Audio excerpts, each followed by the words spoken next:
kurang perhatian kita kepadanya. Dan ketika ngobrol itu jangan membangga-banggakan anak,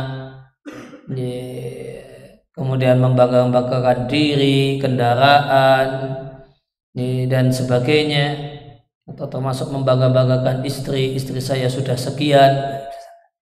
Yang ini membuat tidak nyaman suasana obrolan. Kemudian menemui orang itu dengan sopan, tidak terlalu berlebihan sebagaimana berdandannya perempuan, dan jangan pula terlalu ala kadar sebagaimana ala kadarnya budak, dan seterusnya.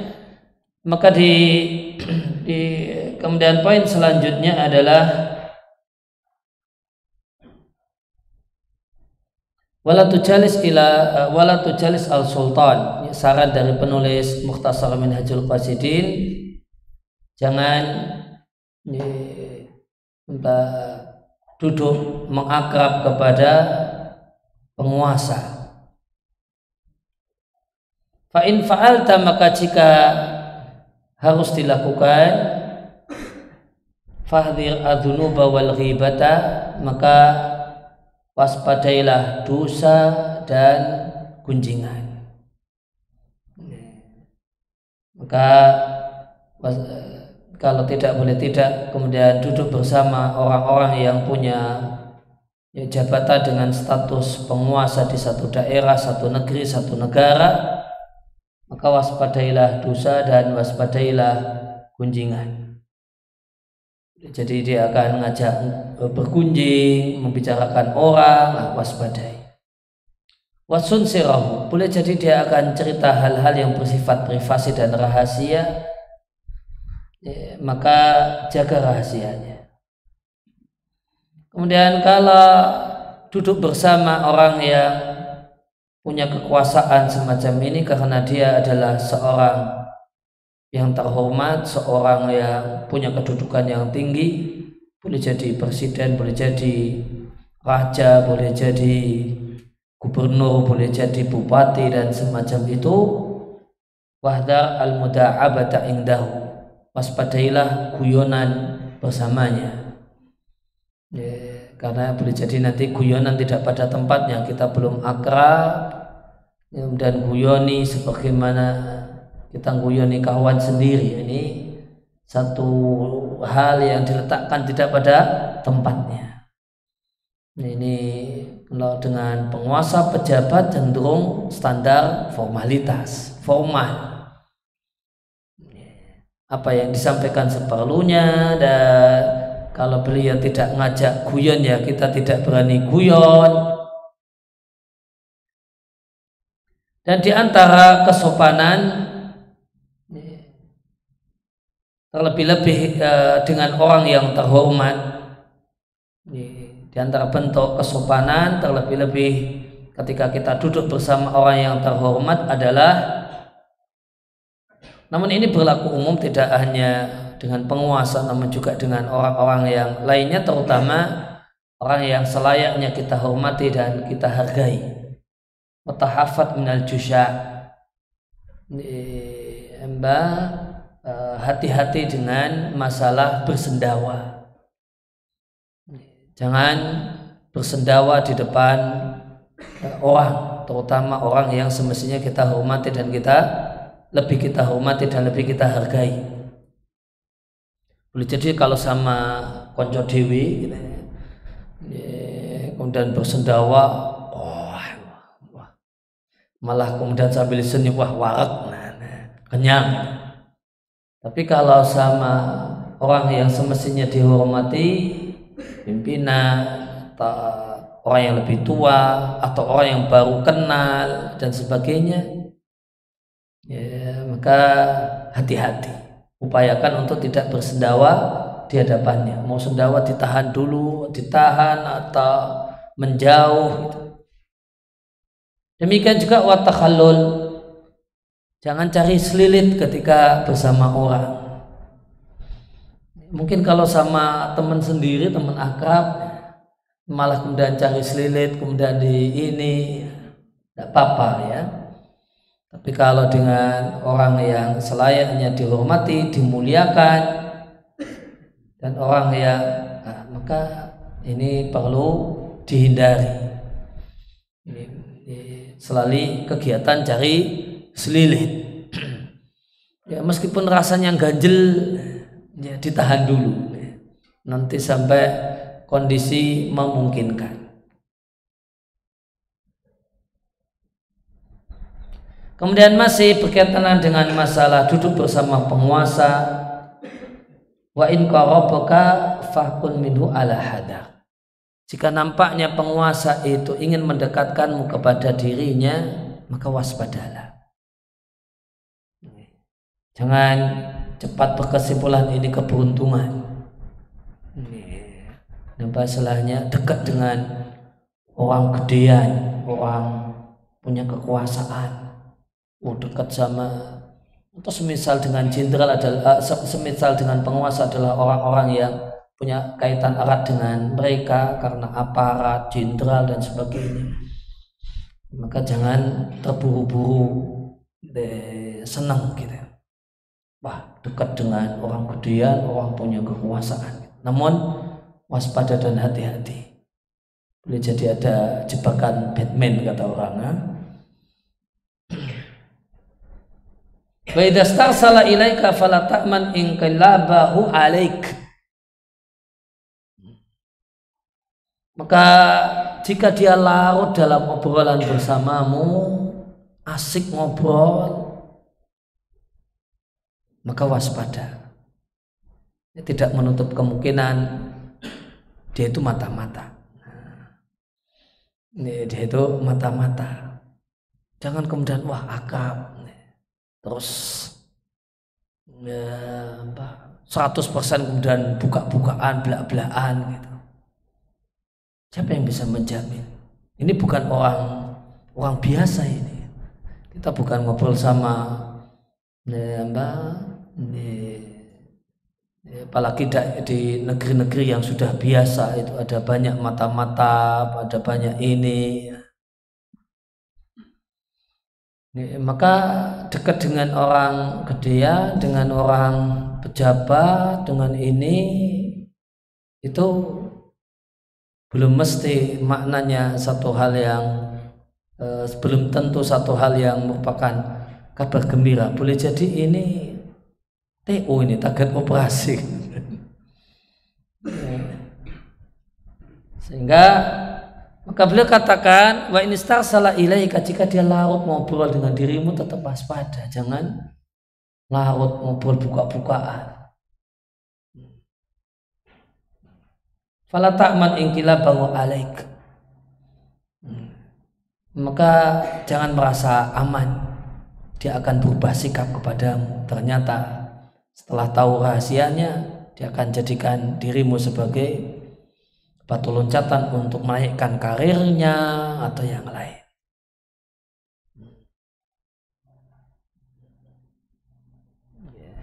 Bisa saja demikian. Nah, ini hal-hal yang patut diwaspadai. Kemudian saran beliau warfuq bihi, berlemah lembutlah dengannya, rifqaka bisobi, sebagaimana engkau berlemah lembut dengan anak kecil. Ini banyak memaklumi.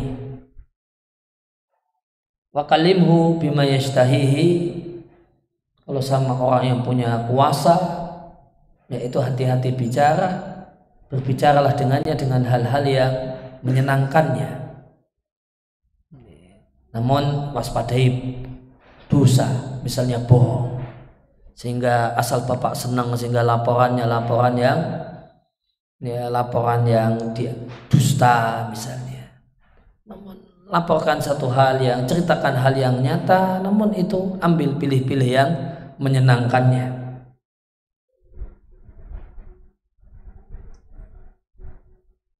Wala tadkhul bainahu wa baina ahlihi, jangan campur tangan, jangan masuk campur tangan antara, meskipun kayaknya akrab, sudah dekat, Jangan coba-coba untuk campur tangan antara dia dengan keluarganya atau antara dia dengan orang-orang dekatnya.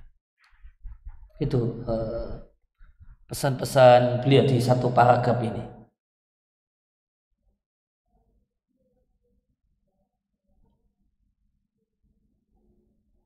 Kemudian masih kemudian adab seputar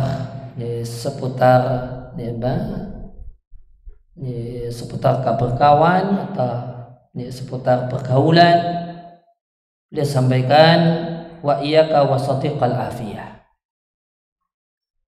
Waspadailah dengan kawan yang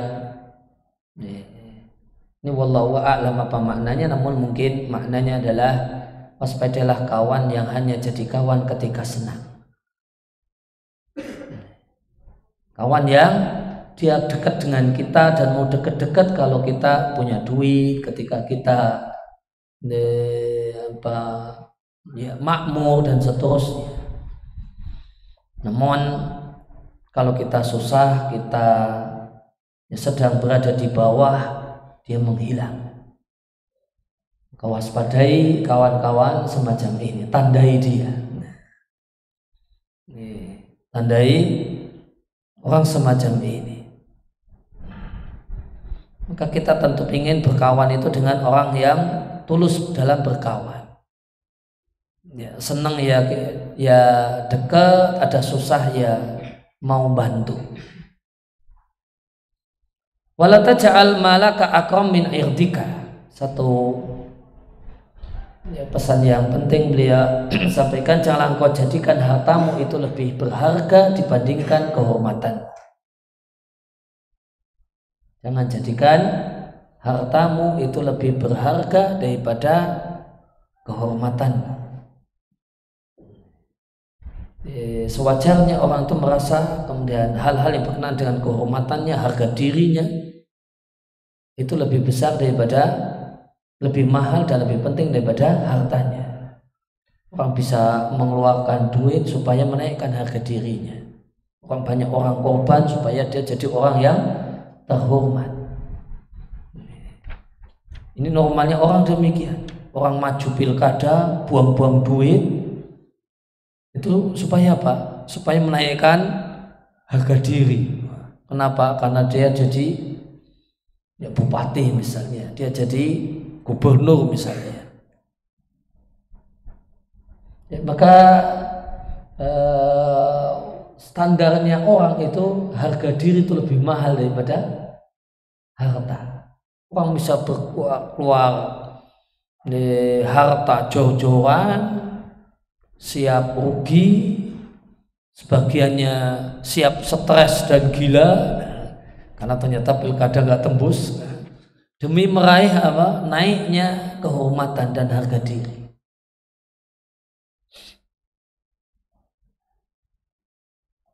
Dan dalam pandangan seorang laki-laki yang sejati, di antara kehormatan itu adalah istri dan anak perempuannya.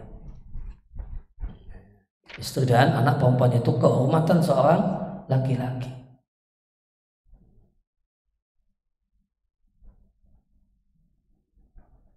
Kemudian berkaitan dengan masalah adab duduk, adab ngobrol, jika anda memasuki satu forum, duduklah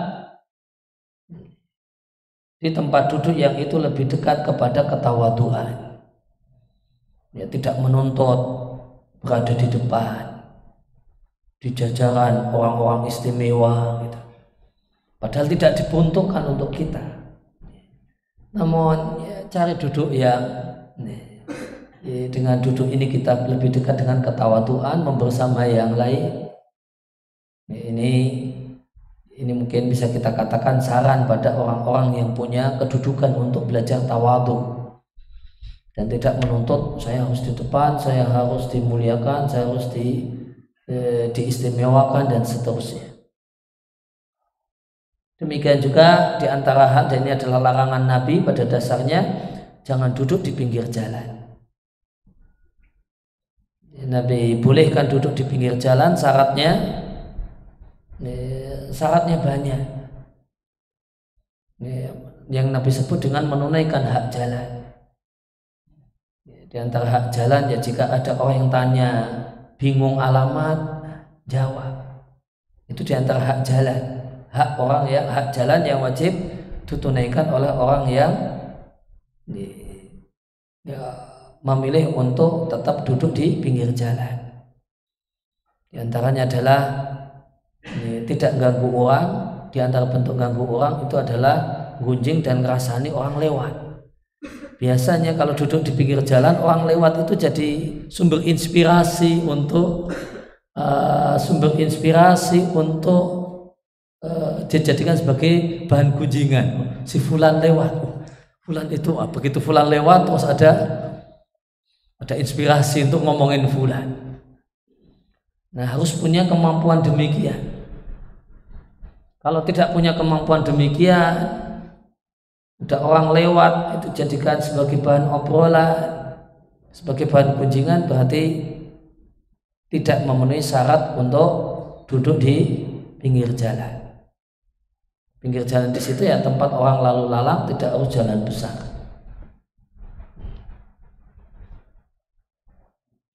Fa'in jalasta, jika Anda tetap ngotot memilih untuk duduk di pinggir jalan, maka tunaikan hak jalan, diantaranya tundukkan pandangan. Ada cewek cantik lewat,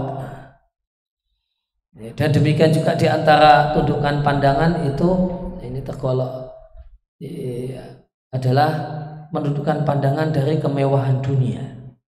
Ada mobil bagus sekali, itu jangan terlalu diperhatikan sehingga dunia itu masuk ke dalam hati kita. Kemudian di antara hak jalan, tolonglah orang yang terzalimi.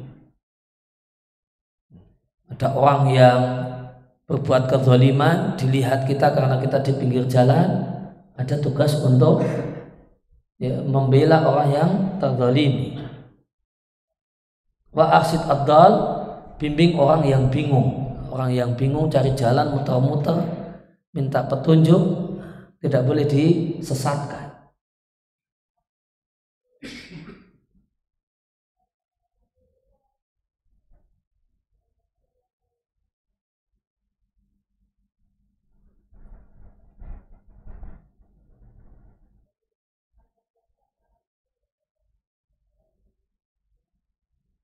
Kemudian di antara adab adalah jangan meludah ke arah kiblat. Jangan meludah ke arah kiblat. Ini terdapat larangannya dari Nabi. Ada hadis yang khusus untuk ketika di masjid, terutama ketika masjid seperti masjid zaman Nabi, lantainya pasir, bisa untuk meludah, maka ada larangan meludah ke arah kiblat. Nah, gimana kalau di luar masjid? Ada hadis yang juga melarangnya. Namun ada pembicaraan dari sisi fikih, dari sisi hukum tentang hadis ini. Kesimpulannya kalau lebih baik dan lebih hati-hati adalah meskipun di luar masjid, kalau bisa hindari meludah ke arah kiblat. Di meludah misalnya kalau di kita karena kiblatnya di barat, kemudian meludah ke arah barat, itu lebih aman, keluar dari perselisihan ulama, dihindari. Meludah itu ke selatan, ke arah selatan, arah utara, arah timur. Demikian juga janganlah meludah ke arah sebelah kanan. Meludah itu ke kiri, tengok kiri meludah, bukan tengok kanan kemudian meludah. Ini ada hadisnya terutama ketika sholat. Ini ada hadisnya yang saya ingat, hadisnya bicara tentang kondisi ketika sholat.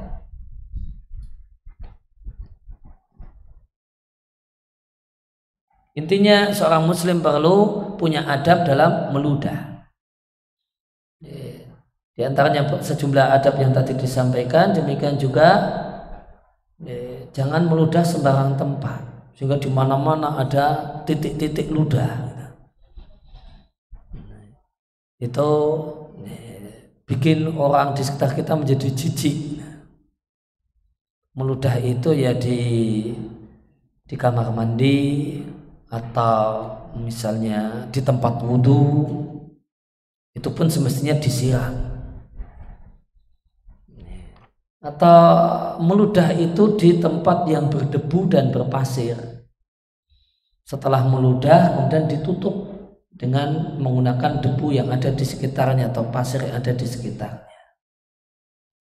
Dan ini bisa kita ambil dari adab di masjid. Nabi menyampaikan, ini berkenaan dengan masjid yang ada di zaman Nabi, masjid yang lantainya kerikil dan pasir. Nabi sampaikan meludah di masjid itu dosa, kafarahnya adalah menutupinya.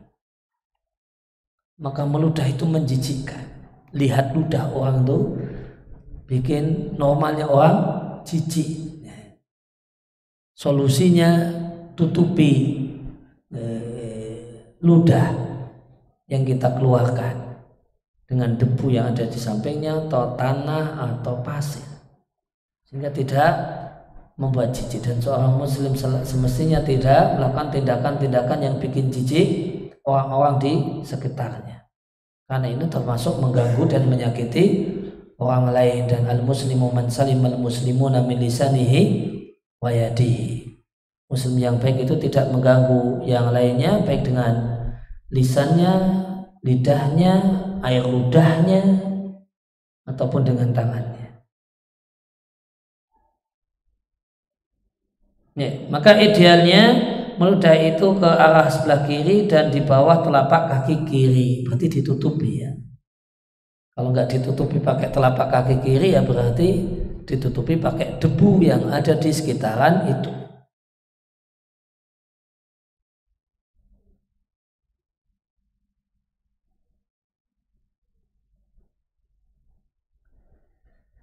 Ya, kemudian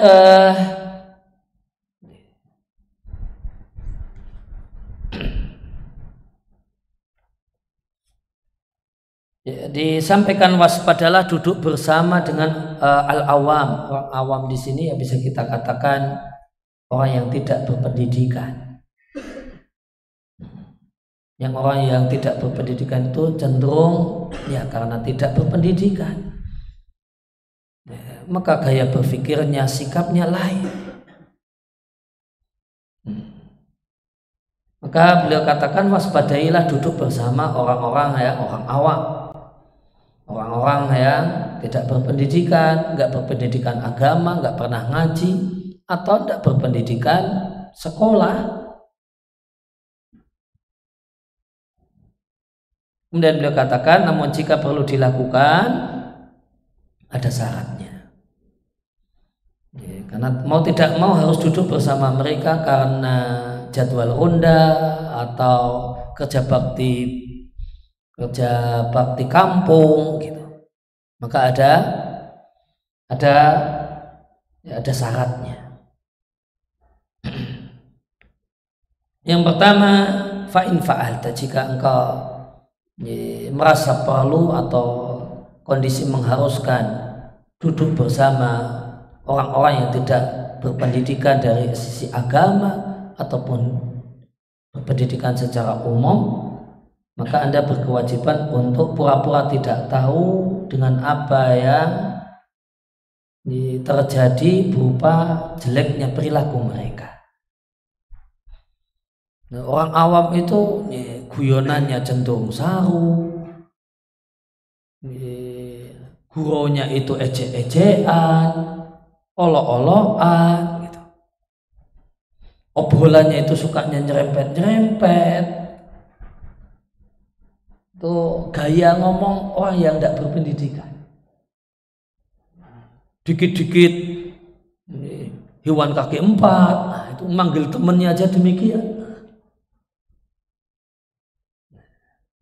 Sehingga ketika kondisi mengharuskan duduk dengan orang-orang yang tipe semacam ini, yang gayanya, cara bicaranya itu menunjukkan kayak bukan gaya orang yang berpendidikan, orang yang berkelas gitu. Kondisi mengharuskan demikian, maka ya gimana lagi? Kondisi mengharuskan demikian, maka punya kewajiban untuk tidak begitu menggubris perilaku-perilaku buruk yang boleh jadi ditujukan kepada kita.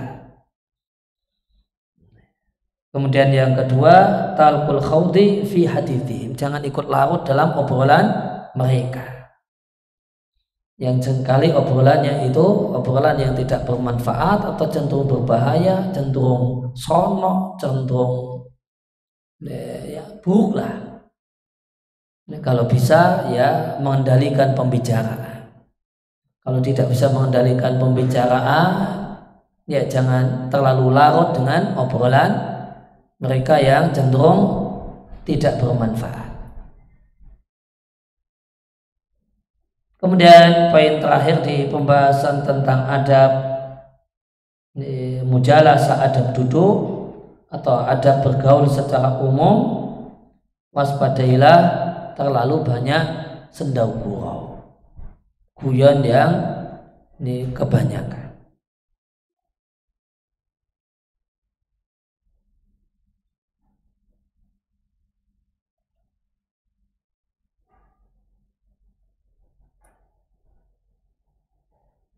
Fa inna labiba yahqidu 'alaika fil mizan. Maka orang yang cerdas itu seringkali sakit hati kepadamu karena guyonanmu. Karena dampak guyon itu dua. Pertama, boleh jadi ada dampak terlalu banyak guyon itu dua. Yang pertama, bikin sakit hati sejumlah orang. Ada orang yang dulu akrab jadi bermusuhan, itu diantara gara-garanya dulu sakit hati karena guyonan. Kalau orang yang tidak sakit hati, maka kemungkinan yang kedua, wasafi yajtari'u alaik. Orang yang tidak atau orang yang kurang berakal itu akan lancang kepadamu. Karena orang yang ngejak guyon, maka orang-orang yang dinilai orang yang tidak berakal, tidak tahu diri lah bahasa kita ya, itu nanti lancang untuk terlalu berani dengan dirimu, tidak lagi mengindahkan melihat siapakah dirimu, apa kedudukanmu.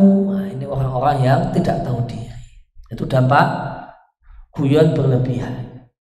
Ya, dampak guyon berlebihan itu ada dua. Yang pertama,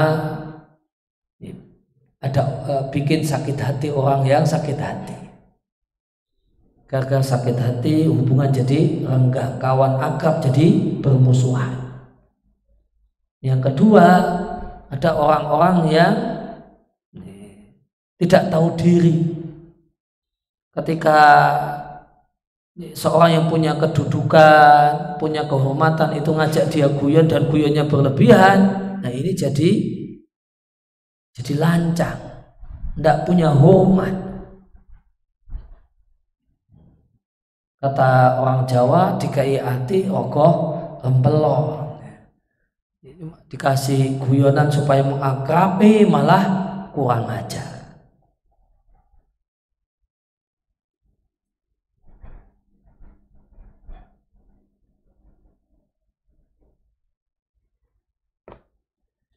Ya, kemudian kita masuk pada bab selanjutnya, masih masalah adab, ada pergaulan, itu ada pergaulan sesama muslim. Demikian juga tercakup dalam pembahasan ini ada pergaulan dengan kerabat, dengan tetangga, atau dengan budak yang dimiliki dan semacam itu. Ya, secara umum ini ada pergaulan. Maka di antara adab sesama muslim adalah mengucapkan salam kepadanya jika berjumpa.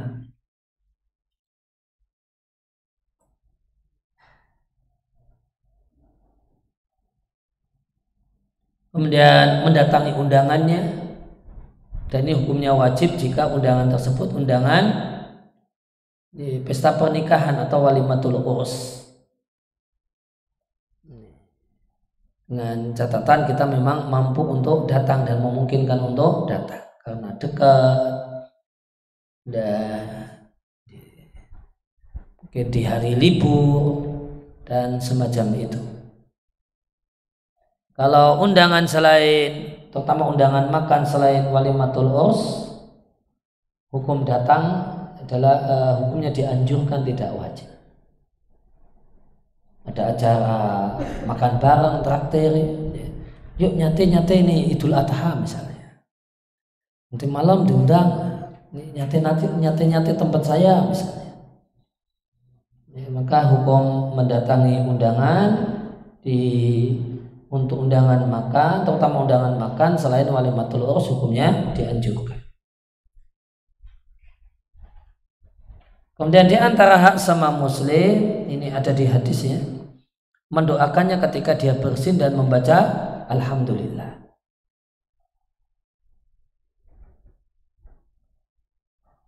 Yang keempat, membesuknya ketika sakit. Sakit yang diperintahkan untuk dibesuk adalah sakit yang menyebabkan kita tidak berjumpa dengannya. Jadi kalau orang itu, ada seorang saudara kita, seorang muslim itu sakit, namun sakitnya masih bisa jalan-jalan pagi,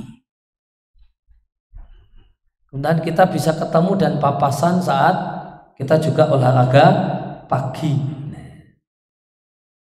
maka ini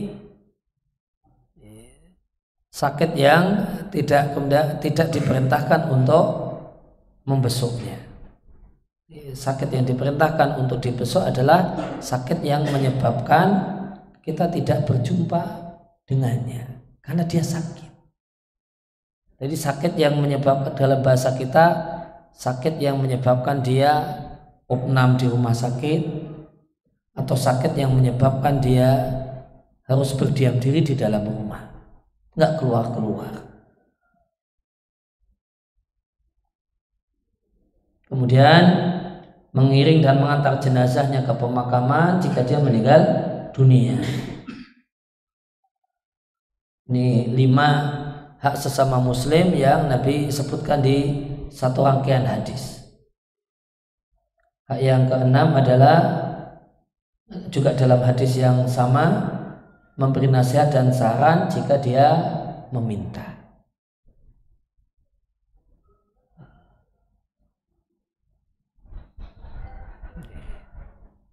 Hukum memberi saran itu wajib dalam 2 keadaan atau 3 keadaan.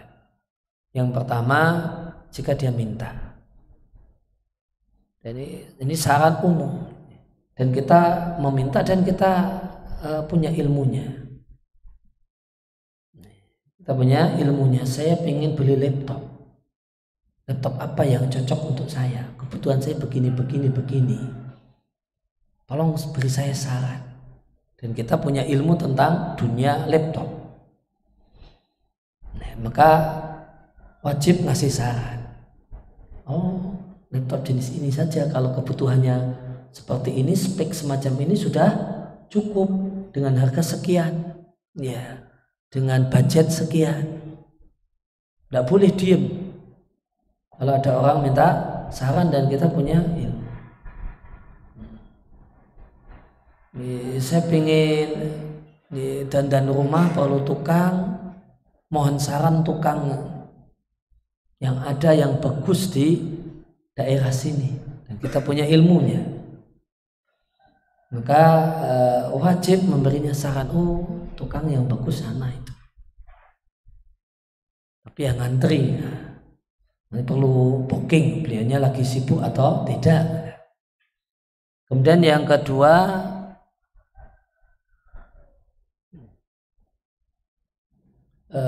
ketika wajib memberi saran ketika kita jumpai seorang itu hendak melakukan hal yang berbahaya dan kita tahu. kita tahu ini dia mau invest, mau tanam saham di investasi bodong, bahaya itu, cuma buang duit. Kita tahu, ya kita kasih saran, hati-hati itu invest bodong. Kok bisa saya katakan invest bodong? Saya punya info begini.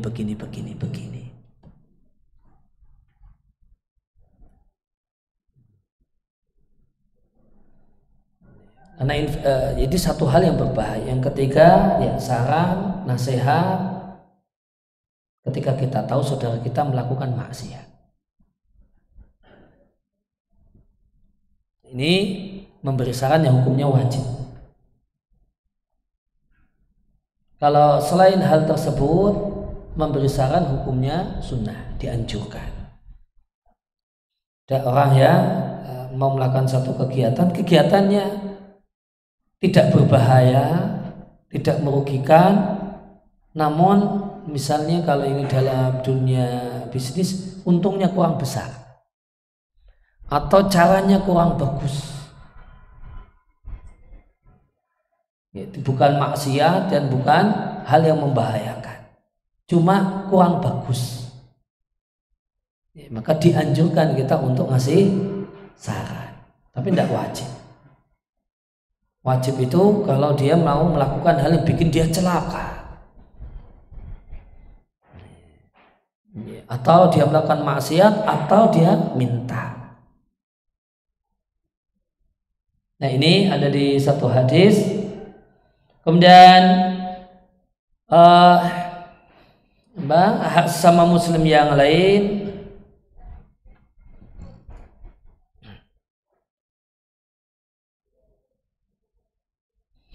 adalah melaksanakan sumpahnya. Jika dia meminta sesuatu dengan cara sumpah,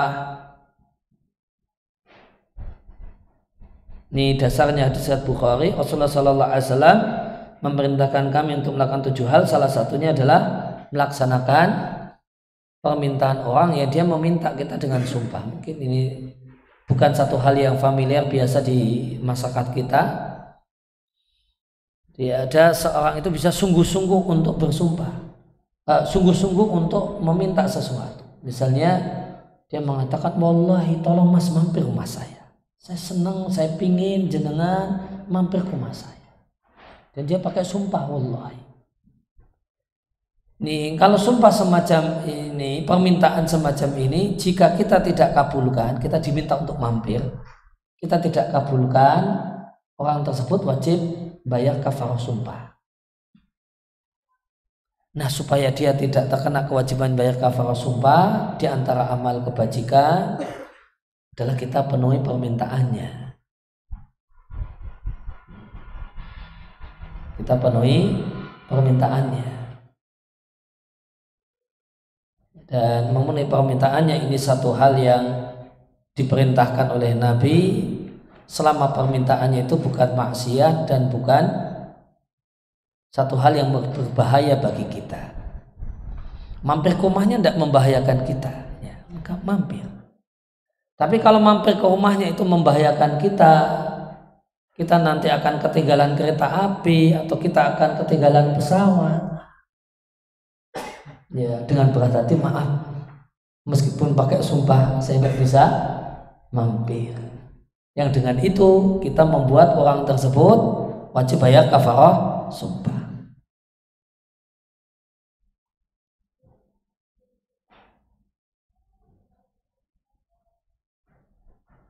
Atau kemudian ada seorang laki-laki single mapan, kemudian ada seorang gadis yang nekat menembaknya, ngejak nikah, pakai sumpah, wallahi mas tolong nikahi saya. Nah, gitu.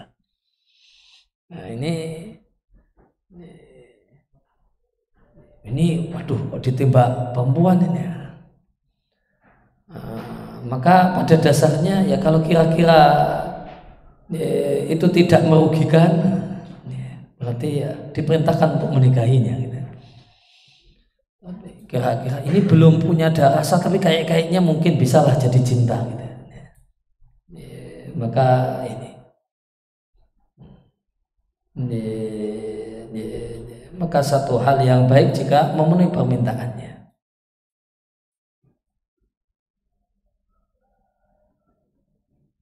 Jadi kalau ada orang yang meminta dengan sumpah, kita diperintahkan untuk melaksanakan permintaannya, kecuali jika itu membahayakan kita atau bertentangan dengan hukum agama.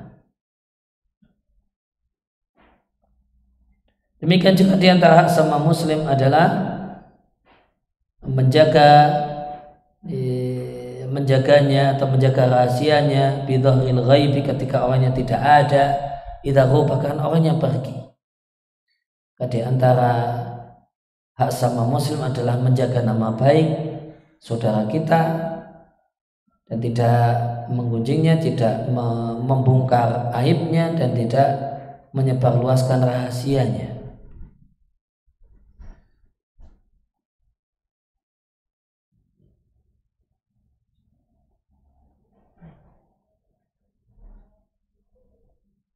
Kemudian menginginkan untuknya apa yang kita inginkan untuk diri kita dan membenci dia terjadi dan mengalami hal atau sesuatu yang kita tidak ingin terjadi pada diri kita. Ini idealnya seorang muslim. Apa yang ingin terjadi pada diri kita, kita ingin itu juga terjadi pada orang lain. Hal yang tidak kita inginkan terjadi pada diri kita, kita pun tidak berharap itu terjadi pada orang lain.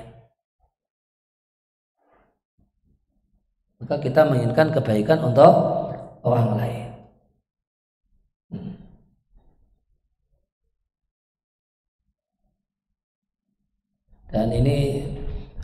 Dan jika ini berkenaan dengan penghasilan, dapur, duit, ini seringkali perlu perjuangan. Jadi seorang muslim yang baik ketika dia berprofesi sebagai tukang tambal ban, di hatinya itu tidak ada harapan dan keinginan orang itu pada kebanan. Karena apakah dia ingin naik kendaraan kemudian tiba-tiba bannya bocor, senang tidak? Kalau mengalami demikian, enggak senang dan tidak ingin. Maka kita pun tidak menginginkan hal tersebut terjadi pada orang lain. Meskipun profesinya tambal ban, namun pengennya orang itu lewat gitu. Ya, tidak perlu ada yang mampir gara-gara bannya bocor. Maka tidak boleh berharap, idealnya tidak boleh berharap orang lain itu susah. Karena itu artinya tidak menginginkan untuk orang lain apa yang diinginkan untuk dirinya sendiri. Ketika seorang itu berprofesi sebagai dokter, maka tidak boleh kemudian berkeinginan hari ini kok sepi ya, tidak ada pasien, ya, mudah-mudahan ya minimal ada pasien 30 orang gitu. Ada 30 orang sakit hari ini di dekat saya, tetangga-tetangga saya, sehingga ya, praktek di rumah saya itu ramai gitu. Maka orang sakit kemudian orang profesi dokter tidak boleh punya keinginan semacam itu. Namun inginnya adalah tuh orang sehat semua sehingga saya nganggur. Padahal ini berkaitan dengan duit ya, ini berat ini. Maka orang yang kemudian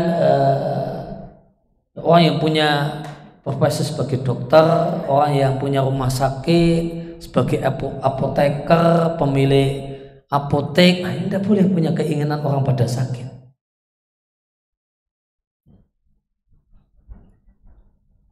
Orang yang kemudian bekerja punya warung makan, restoran, tidak boleh kemudian mudah-mudahan banyak orang kelaparan hari ini gitu. Nah, itu tidak boleh itu. Nah, itu tidak diperbolehkan. Orang yang kemudian profesinya adalah bengkel kipas angin misalnya, servis kipas angin, mudah-mudahan kipas angin banyak orang pada rusak gitu. Sehingga pada dandan ke sini, pada bengkel dan menyervis kipas anginnya ke sini. Orang yang kemudian jualan, punya toko kelontong, tidak boleh berharap mudah-mudahan bulan ini terjadi perubahan harga sehingga kemarin saya kulaan murah, saya bisa jual mahal, saya bisa untung besar karena kemarin kulaan 10.000, sekarang ganti harga pasaran 20.000. Wah, sudah barangnya saya jual 20.000, saya untung 100%. Itu di hati semestinya tidak ada keinginan semacam ini. Itu idealnya seorang muslim. Seorang muslim itu menginginkan untuk dirinya apa yang dia inginkan, menginginkan untuk orang lain apa yang dia inginkan untuk dirinya sendiri. Dan tidak suka terjadi pada orang lain satu hal yang dia tidak ingin terjadi pada dirinya sendiri.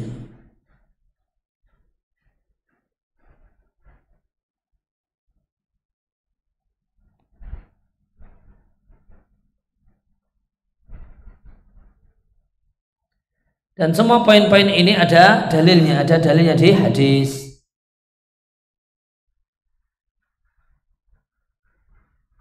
Kemudian di antara hak sesama muslim, dan ini ada pergaulan di antara sesama muslim, adalah tidak menyakiti orang lain, menyakiti kaum muslimin, atau dalam bahasa bebas yang menyakiti orang lain dengan ucapan ataupun dengan perbuatan. Di antara menyakiti orang lain dengan perbuatan, buang sampah sembarangan. Di antara menyakiti orang dengan perbuatan, parkir nutup pintu rumah orang, pintu gerbang orang. Ini menyakiti orang lain dengan perbuatan. Ataupun menyakiti orang dengan perkataan, termasuk dalam perkataan adalah status WA, status medsos, status Facebook dan yang lain, mengata-ngatai orang, atau kemudian menggunjing orang dan yang lainnya. Kemudian di antara ada pergaulan dengan sesama muslim adalah tawaduklah dengan sesama kaum muslimin, nggak ngomong gede, nggak sok, gaya. Orang Jawa bilang kemaki, kementus, dan teman-temannya. Namun jadilah orang yang tawadu. Tawadu dalam kata-kata, tawadu dalam sikap. Jangan kemudian berperilaku wala tamshi fil ardi maraha. Jangan berjalan di muka bumi jalannya orang yang sombong. Di antara jalannya orang yang sombong adalah suka buang muka ketika ketemu orang, melengos ketika berjumpa orang. Jalannya orang yang sombong. Maka tawaduklah dengan sesama kaum muslimin. Jangan merasa dirinya sempurna, kemudian orang lain itu rendah dan hina. Wala tatakabbar alaihim, jangan sombong.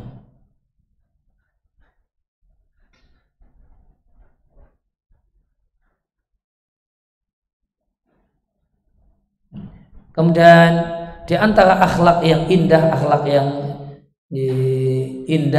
adalah wala tasma' balaghatin nas ba'dihim fi ba'din. Jangan suka mendengarkan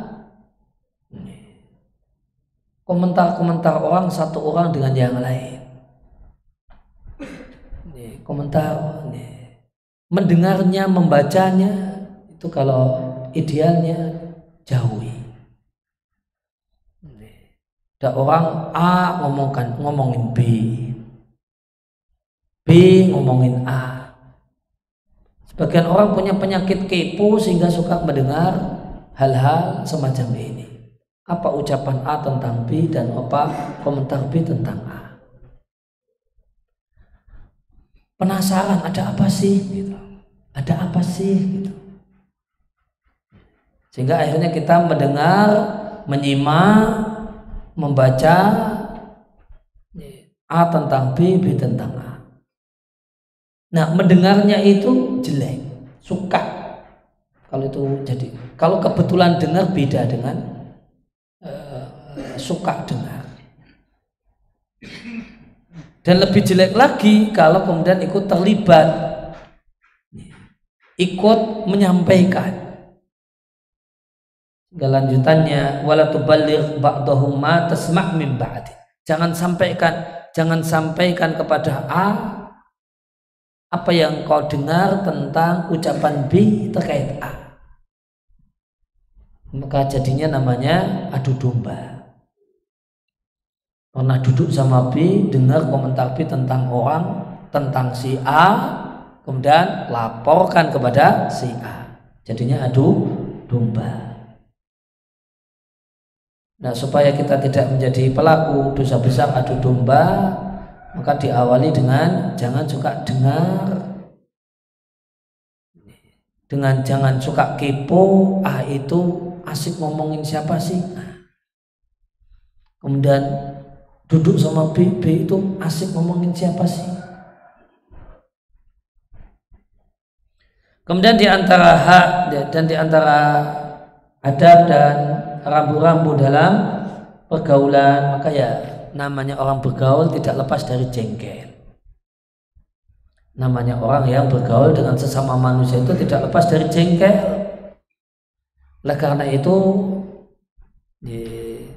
Islam mengakomodir jengkel yang bersifat manusiawi ini. Jika karena jengkel dengan seseorang, maka boleh mendiamkan orang tersebut. Dan jika gara-gara perlakuan dan sikapnya yang bikin jengkel, maka dikasih batasan maksimal boleh jengkel itu, jika gak mau ngomong itu maksimal 3 hari. Maka janganlah lebih dalam mendiamkan saudara sama muslim lebih dari 3 hari. Mendiamkan, tidak mau berbicara kepada orang yang kau kenal lebih dari 3 hari, karena berdasarkan hadis yang terkenal dalam masalah ini. Dalam hadis yang lain dari Abu Hurairah radhiyallahu anhu, Nabi sallallahu alaihi wasallam menyampaikan, la yahillu lil mu'minin, tidak halal bagi seorang mukmin untuk mendiamkan sesama mukmin lebih dari 3 hari. Jika lewat berpapasan dengannya setelah 3 hari karena papasan kemudian berjumpa, maka ucapkanlah salam kepadanya. Jika dia menjawab salam, alhamdulillah. Maka jika dia menjawab salam, maka keduanya bersekutu dalam pahala. Namun jika orang yang diberi ucapan salam tidak mau menjawab salam, masih jengkel, maka orang yang memberikan ucapan salam telah bebas dari dosa mendiamkan. Nah, mendiamkan maksimal 3 hari ini, ketahuilah bahasanya mendiamkan semacam ini hanya berkenaan dengan masalah dunia, jengkel yang masalah dunia. Adapun jengkel masalahnya masalah agama karena dia maksiat yang gak mau berhenti atau dia malah menganut faham yang sesat, menolak takdir atau yang lainnya, maka boleh lebih dari 3 hari. Atau bahkan yang bari antaduma, sepatutnya diperpanjang boikotnya selama belum nampak darinya tobat dan insaf kembali ke jalan yang benar.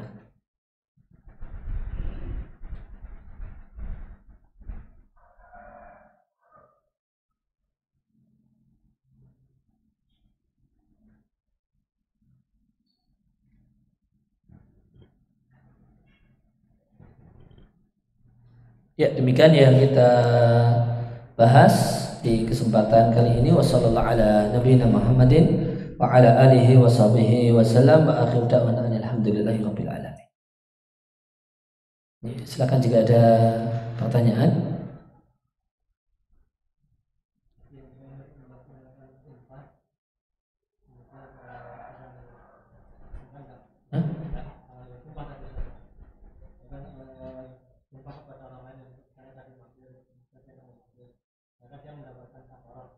punya kewajiban kafarah yang sumpah tadi, ya. Hah?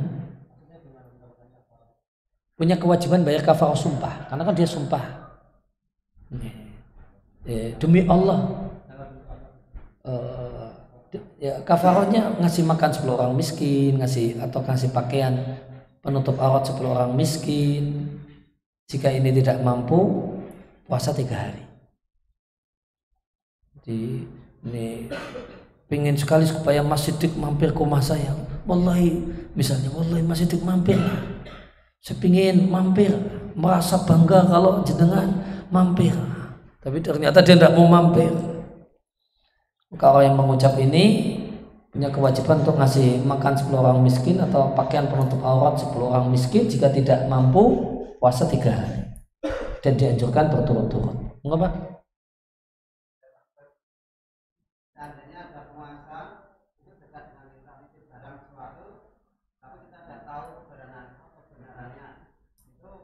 Barang apa ini, Pak?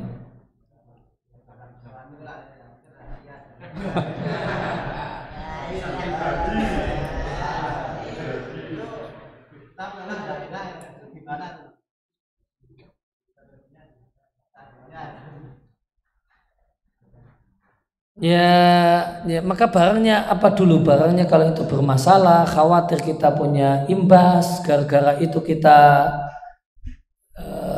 terlibat kemudian tindak pidana pencucian uang atau apa, artinya merugikan kita.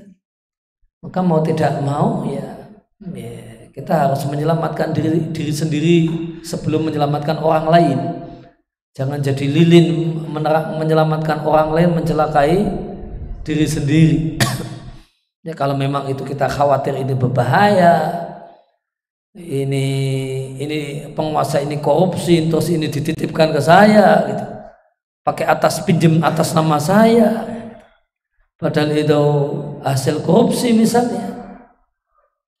Ya, maka yang tepat adalah hindari. Gitu.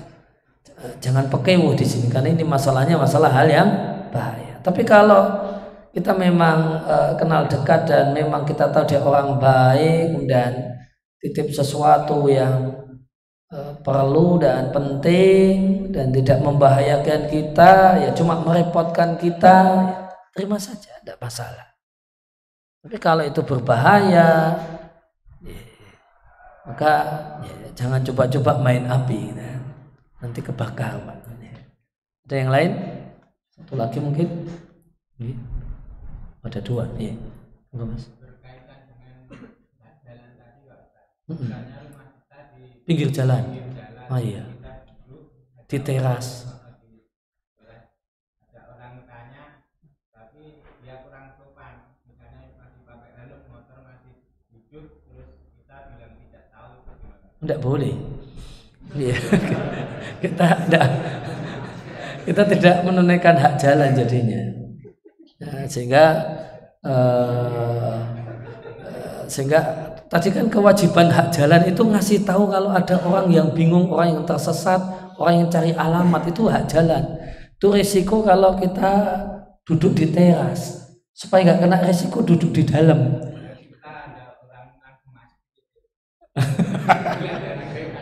Ya dijawab, habis itu dinasehati. Oh ini alamnya demikian, kesana Mas.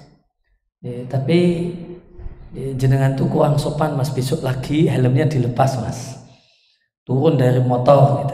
Ya, jadi kita dapat dua-duanya atau bahkan dapat pahala banyak ini, menunaikan hak jalan, menolong orang yang bingung alamat, kemudian ngajari orang, memberikan nasihat dan saran, ya, maksudnya ngasih nasihat supaya tahu tata krama. Jadi dijawab, dikasih tahu, kita tahu karena ini hak jalan yang Nabi wajibkan untuk kita tunaikan kalau kita duduk di pinggir jalan. Terus ya nasihati dia, ini dapat pahala ngasih saran supaya dia semakin jadi baik dan semakin tahu sopan santun. Ketika kita dapat undangan walimah, jika di situ ada kemungkinan ada istilah, apakah kita wajib datang juga atau tidak? Jawabannya tidak wajib.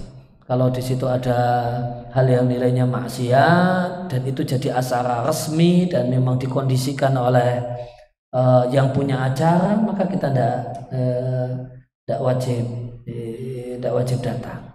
Cuma nanti ada pembahasan di para ulama boleh datang ataukah tidak.